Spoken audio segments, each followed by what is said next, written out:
Bargains with God and the Devil, Part 2.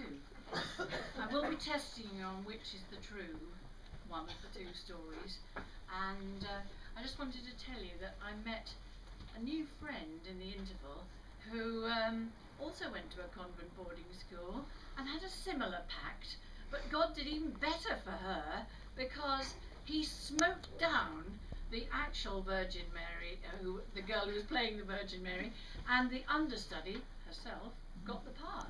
And I think that was that was a pretty good bargain.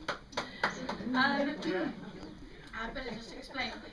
When we go to the writers' group in the library on Monday nights, someone usually comes up with an idea of what we're going to do. And this time, nobody came up with a particular idea, so we said, let's just write a proverb, and we came up with a few ideas for proverbs, and I got this one. He who sups with a devil needs a long spoon. Come in, said the devil. I've waited some time. I can see that you're tired and you're cold.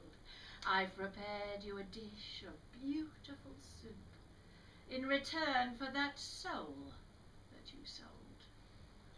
He was looking relaxed on a sofa of fire, with his cleft hooves crossed up on a stool, and behind him a cauldron was bubbling red, like a fumorous, lavaurous pool. I knew at that moment that I was the soup, that I was the veg and the meat. But I took off my coat and I sat myself down like a guest who's expecting a treat. Now, Satan, my dear, you promised me flair, you promised me literary fame, but you failed to deliver on all of these things. Do you think it's some sort of a game?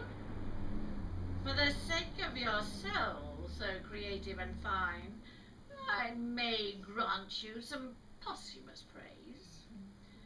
A footnote in history, perhaps a footnote in some literary mag, in small print, one of these days.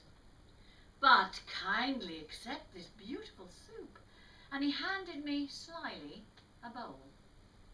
With a toasting fork flourish from out of the fire, he offered a carbonized roll.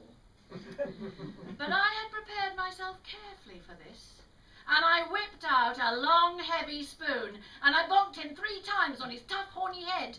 He collapsed in a satanic swoon. Then I threw that old devil right into the pot, where he bubbled and burst pretty soon.